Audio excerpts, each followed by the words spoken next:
At Healthcare Partners Medical Group, our mission is to provide the highest quality of healthcare to each and every patient. With 5 locations in Pahrump, we are local doctors you know and trust. We want to thank you for choosing us. Quality care starts here. Pahrump Nugget, Progressive Cash Drawings, Mystery Point Multipliers, Mystery Gift Days, Extra Cash for 4 of a kinds, Bingo, Bowling, Football, and Food Specials.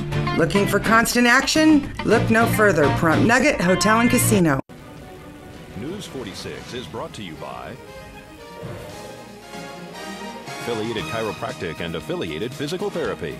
Come in for your free consultation. Call 775-727-8900. Our goal is to create the individual treatment plan that will restore your health and end pain. Welcome back to News 46. A 3-vehicle accident this morning on Highway 372 just west of Highway 160 sent 3 people to the hospital.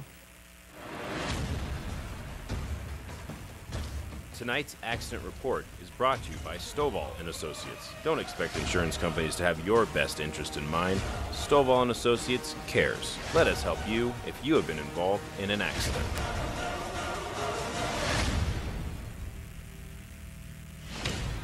A 3-vehicle accident occurred on Highway 372 just west of Highway 160 this morning. Apparently, Fire Chief Scott Lewis actually rolled up on the accident before it was reported.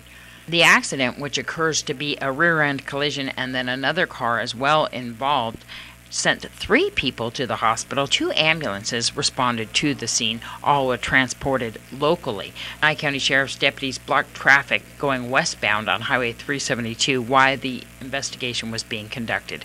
This is Deanne O'Donnell for News 46. The House voted by a wide margin to restore a slice of funding for the Yucca Mountain Repository. The legislation includes $5 million for affected units of local government who formally sent a letter to U.S. Energy Secretary Stephen Chu agreeing to host a high-level waste repository. That could only refer to Nye County, whose commissioner sent a letter to Chu in March agreeing to host Yucca Mountain, a proposal which was criticized by Nevada Governor Brian Sandoval. Nye County officials acted upon a suggestion in a report by Obama's Blue Ribbon Commission released earlier this year to base nuclear waste facilities in communities that gave their consent. And now we have your entertainment report with Zach Fuentes. This weekend, the 2012 Tony Awards were held, and for the 3rd year in a row, the show was hosted by actor Neil Patrick Harris, who along with many others performed that night with musical numbers and hanging upside down by a spider web spoofing the Broadway show Spider-Man. Last year's big Tony Awards winner, the Book of Mormon, was welcomed back to the stage to kick off the ceremony. There were, of course, many other surprises and great performances that night, but here are some of the big winners. The award for costume design in a musical went to Greg Barnes for Follies. Costume design of a play went to Paloma Young for Peter and the Starcatcher. And best direction of a play to Mike Nichols for Death of a Salesman. On to some more big awards for the night. The award for revival of a play went to Death of a Salesman. Performance by an actor in a musical went to Steve Casey for Once. And Best Actor for a Play was awarded to James Corden for One Man, Two Governors. Best Actress in a Play went to Nina Arianda for Venus and Fur. And Best Actress in a Musical went to Audra McDonald, who starred in The Gershwins, Porgy, and Bess. And last but not least, the award for Best Play went to Clybourne Park, and Once snatched the award for Best Musical. For a complete list of winners, go to cbs.com keyword Tony Awards 2012. Last Thursday, the body of former Fleetwood Mac member Bob Welch was found in his home in Nashville. According to police, the musician had shot himself in the chest. A family friend stated that Welch, who underwent spinal surgery, feared that it was going to leave him needing constant care and supervision. According to the friend, Bob Welch's father had become an invalid, and for many years, Welch's mother cared for him. In a suicide note, Welch told his wife, Wendy, quote, "I'm not going to do this to you." Welch, who was a member of Fleetwood Mac for nearly 4 years, also was a successful solo artist with hits such as Sentimental Lady and Ebony Eyes. He was 65 years old. Well, comedian Jerry Lewis had a health scare last night. The legendary funny man was rushed to a hospital shortly before he was set to present actor Tom Cruise with a Friars Club award. The New York Post has stated that the 86-year-old comedian collapsed from low blood sugar just moments before he was about to go on stage at the Waldorf Astoria in Manhattan. Lewis is believed to have been released from the hospital and resting in his Manhattan hotel room. However, according to the Post, as of now, a spokesperson for Jerry Lewis has declined to comment. I'm Zach Fuentes, and that was your entertainment this week. Thank you, Zach, very much. And I guess you're going to have our weather when we come back from break. We'll be right back with this. Forecast isn't looking too cool, if you know what I mean. We'll be right back after this.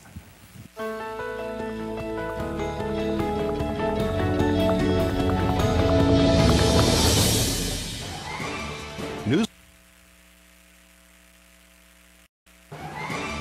News 46 Weather is brought to you by Healthcare Partners Medical Group, with 5 locations in Pahrump. Local doctors and professional staff providing total care from infancy to seniors. News 46 Weather is also brought to you by your local dairy farmers.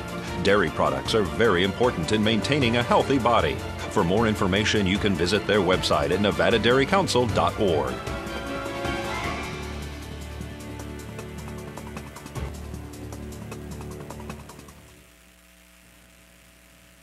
Welcome back. Today we actually did get into the triple digits. 100 degrees was our high. Our winds were fairly light, coming out of the south-southwest at 6, gusting at 12. Pressure dropped a little bit at 29.84, and the UV index is still at 10, very high.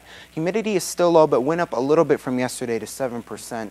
Sunrise was at 5:26 a.m., remaining unchanged, and our record for today was 114 degrees back in 1940. Looking now at tonight, we're going to have a low of 68 degrees. Our winds coming out of the north-northeast at 4 and our gusts at 8.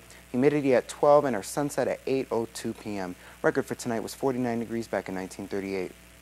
Looking now at tomorrow, we're not going to be in the triple digits. We're going to be in the high 90s, but it is some relief, somewhat of a cool down. Our high is going to be 98 degrees, our low 62, and our winds coming out of the south-southwest at 7.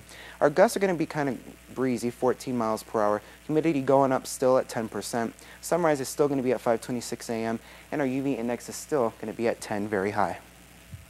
Looking now at our 7-day, clear across the board. As you can see, starting Sunday, we are going to remain in the triple digits, and it does not look like it's going to change, even getting up to 105 on Monday. So after our weekend, Saturday actually, we're going to be seeing the triple digits for a while. Other than that, though, we're going to have that cool down, and a very slight cool down, but it is a cool down nonetheless. 98 tomorrow, 95 Friday, warming up a little bit on Saturday to 98. So until then, we will be in double digits. Our lowest low looks like it's going to be 66 degrees on Friday. And that does it for this edition of News 46. I'm Zach Fuentes. I'm Rhonda Van Winkle. We wish you a wonderful evening, and we'll see you here again tomorrow night. Until then, good night, Pahrump. Good night.